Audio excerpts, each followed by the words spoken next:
రాజన్న సిరిసిల్ల జిల్లా వేములవాడలో నియోజకవర్గ ఇన్ఛార్జి చల్మేడ లక్ష్మీ నరసింహారావు నివాసంలో రేవంత్ రెడ్డికి రక్తదానం పేరిట బ్లడ్ డొనేషన్ క్యాంప్ ఏర్పాటు చేశారు. రేవంత్ రెడ్డి మా రక్తాన్ని తీసుకొని నీ రక్తదాహం తీర్చుకో, కానీ కళ్ల ముందర పంటలు ఎండిపోయి కన్నీళ్లు పెడుతున్న రైతాంగానికి నీళ్లిచ్చి ఆదుకో అంటూ డిమాండ్ చేశారు. దీనిపై ఎమ్మెల్యే ఆది శ్రీనివాస్ మండిపడ్డారు. మంత్రి పదవి కోసం స్థాయిని మరిచి మాట్లాడుతున్నారని విమర్శించారు.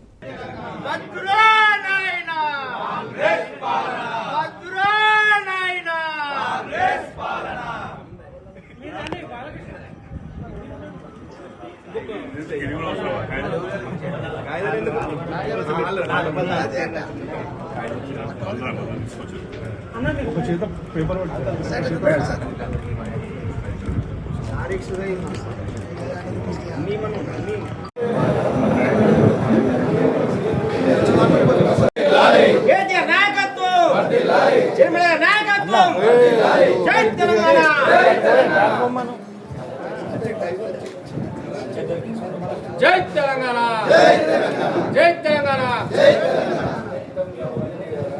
కాంగ్రెస్ నాయకులారా ఖబర్దార్, ఖబర్దార్. కాంగ్రెస్ నాయకులారా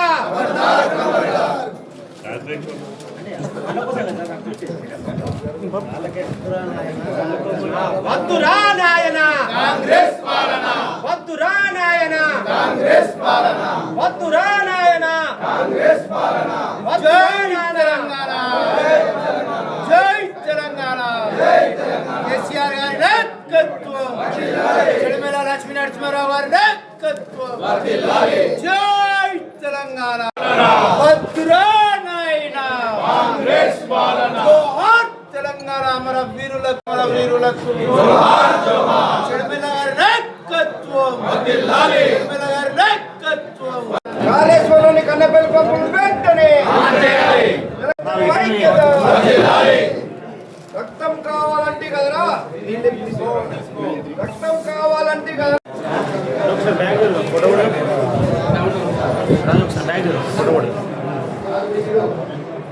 రేవంత్ రెడ్డి కన్నపల్లి పంపులను వెంటనే, పంపులను వెంటనే. తెలంగాణ రైతుల ఐక్యత, తెలంగాణ రైతుల ఐక్యత. ఖబర్దార్ Andhra కులంగీర్లారా,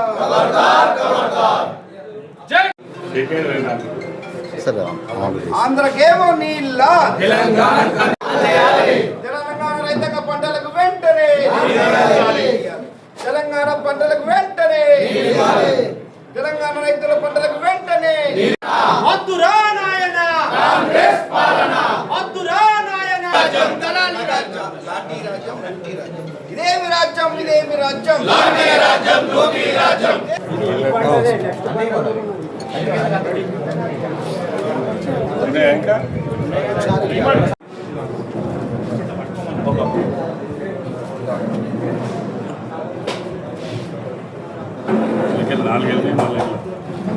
RBC, WBC, plasma platelet 4 గౌరవ ముఖ్యమంత్రి గారు పత్రికా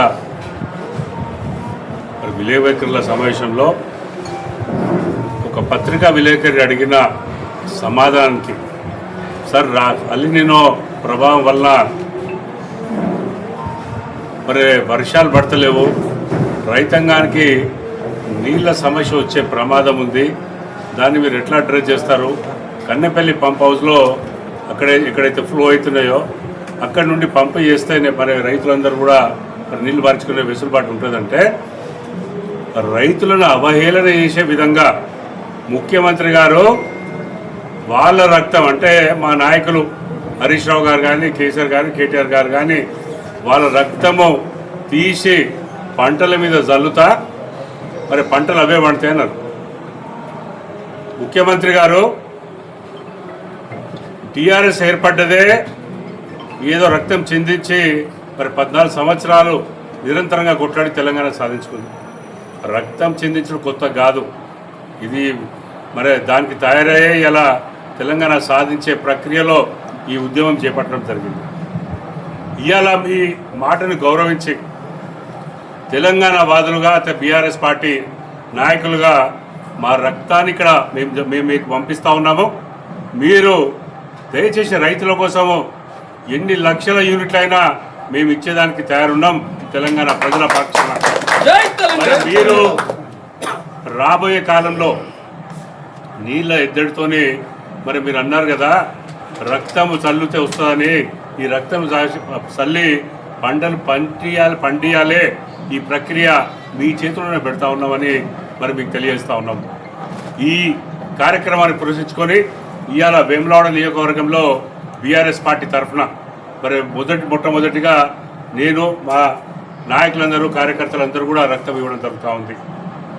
మేము ఒకటే చెప్తా ఉన్నాం, స్థానిక శాసనసభ్యులు కూడా ఏదో ఆ పిచ్చుకల పంజరం ఉన్నట్టు మన ఏది సీఎం ఆఫీస్కి వెళ్ళి ఏదో కాగితం రాగానే వచ్చి టీవీల ముందట చాలా చెప్తా ఉన్నారు. నిన్న మా నాయకుడు హరీష్ రావు గారిని చెప్తా ఉన్నారు, నువ్వు పాలిటిక్స్ చదివినావు నీకేం తెలుస్తుంది అని అంటూ ఉన్నారు. మరి గౌరవ శాసనసభ్యులు మీరు ఏం ఇంజనీరింగ్ చేసినారు, దాని తర్వాత స్ట్రక్చరల్ ఇంజనీరింగ్లో ఏమన్నా మాస్టర్ చేసినరా, మీకేం తెలుసు? ఫస్ట్ ఆఫ్ ఆల్ మాకున్న అవగాహన ప్రకారం మీరు చదివింది కేవలం ఐటీఐ. మరి ఐటీఐ చదివి మరి పాలిటెక్నిక్ ఐటీఐ కన్నా పెద్దది, వాళ్ళని అవగాహన చేస్తారంటే మీ విఘ్నతగా వదిలేస్తున్నాం. దాని గురించి నేను పెద్ద వెళ్ళను. కానీ ఎవరేం చదివినా సమస్య పట్ల అవగాహన ఉండి ముందటికి పోయినప్పుడే మరి ఆ పరిజ్ఞానం ఉంటుంది వాళ్ళకు. వారికి సంపూర్ణమైన హరీష్ రావు గారికి సంపూర్ణమైన పరిజ్ఞానం ఉంది. వారి పరిజ్ఞానం వారి నాలెడ్జ్తోనే వారు ఇవాళ ముందరికి చెప్తా ఉన్నారు. మీరు ఏమన్నా పంచాలకు పోయి ఇవాళ 1,00,000 క్యూసెక్స్ పాడే నది ఇవాళ 21-22 మరి 1000 క్యూసెక్స్కే రావడం జరిగింది. ప్రతిరోజు 2 టీఎంసీలు ఎత్తిపోసే అవకాశం ఉన్నా ఇలా మీ మొండి వైఖరి, ఇది ఎక్కడ బీఆర్ఎస్ కేసీఆర్ గారికి పేరు వస్తుందో మీ ఆలోచన విధానాన్ని, దివాలా కోరు ఆలోచన విధానాన్ని మరి మీరు మానుకొని మరి ఈ రైతులందరి పంటను కాపాడాలి. ఎందుకంటే ఈ నెలాఖరు వరకు నాటు లేకపోతే మరి నారు ముదిరిపోయి పంట కూడా పంట దిగుబడి కూడా తగ్గిపోతుందని మరి మీకు అవగాహన ఉందని నేను భావిస్తూ ఉన్నాను. రాబోయే కాలం ఇవాళ ఎల్లంపల్లిలో ఉన్నది 4.5 టీఎంసీలే. మరి ఇలా రేపు జరగబోయే ఎండాకాలం మరి మన హైదరాబాద్కు తాగునీళ్ళు ఇవ్వాలన్నా కూడా మరి ఎల్లంపల్లి ద్వారానే పోతూ ఉన్నాయి. సుమారుగా ఒక 12-15 టీఎంసీల నీళ్లు కేవలం హైదరాబాద్లో తాగు నీళ్లకు పోతూ ఉంటాయి. మరి ఎక్కడికి వెళ్ళి తీసుకొస్తారు మీరు? ఇప్పటికే 1000 ట్యాంకర్లు నడుస్తారు, రోజు 15,000 ట్యాంకర్లు హైదరాబాద్లో నడుస్తూ ఉన్నాయి. మరి వాళ్ళు ఎక్కడైతే సోర్స్కి వెళ్ళి తెస్తారో గ్రౌండ్ వాటర్ తగ్గిన తర్వాత మీరు ఎట్లా ఇవ్వగలుగుతారని మరి మీ ద్వారా తెలియజేస్తా ఉన్నాను. అందుకని ఇవాళ తెలంగాణ పట్ల ఉన్న బీఆర్ఎస్ పార్టీ నాయకులు శ్రేణులు మరి గౌరవ కేసీఆర్ గారు తెచ్చిన తెలంగాణ రాష్ట్రంలో రైతులందరూ బాగుండాలనే ఉద్దేశంతో మేము ప్రాణ త్యాగాలకైనా సిద్ధంగా ఉన్నాం. ఇలా రక్తాన్ని పంపిస్తున్నాం మీకు. మళ్ళొక్కసారి ఇలా దీన్ని తీసుకొని పంటలు పండియాలి, కరువు రాకుండా చూడవలసిన బాధ్యత ముఖ్యమంత్రిపై ఉందని ఈ సభగా మీకు తెలియజేసుకుంటూ, అట్లనే స్థానిక గౌరవ శాసనసభ్యులు కూడా ఒకటే చెప్తా ఉన్నాం, అవగాహన కల్పించుకొని మాట్లాడి ఇద్దరు ఛాన్సాలు చెప్పినాం. అవగాహన లోపంతో ఏదో మంత్రి పదవి కోసం చెంచా కొట్టడానికి ఆ ముఖ్యమంత్రి మెప్పు వచ్చడానికి టీవీలలో మాట్లాడు కరెక్ట్ విషయం కాదు. రేపు వేములవాడలో కానీ వేములవాడ నియోజకవర్గంలో కానీ రాబోయే కరువుకు మీరే బాధ్యత వహించాలి. ఇవాళ ఎందుకో పత్రికల ముందర వచ్చి ఏదో మాట్లాడు కాదు, మరి మీరే బాధ్యత వహించాలని మీ సభగా తెలియజేసుకుంటూ, మళ్ళీ ఒక్కసారి ముఖ్యమంత్రి గారికి మేము తయారున్నాము, బీఆర్ఎస్ శ్రేణులము, మా నాయకులు ఒక్క పిలిపిస్తే ప్రాణత్యాగానికి తయారుందని తెలియజేసుకుంటూ, జై తెలంగాణ, కేసీఆర్ గారి నాయకత్వం.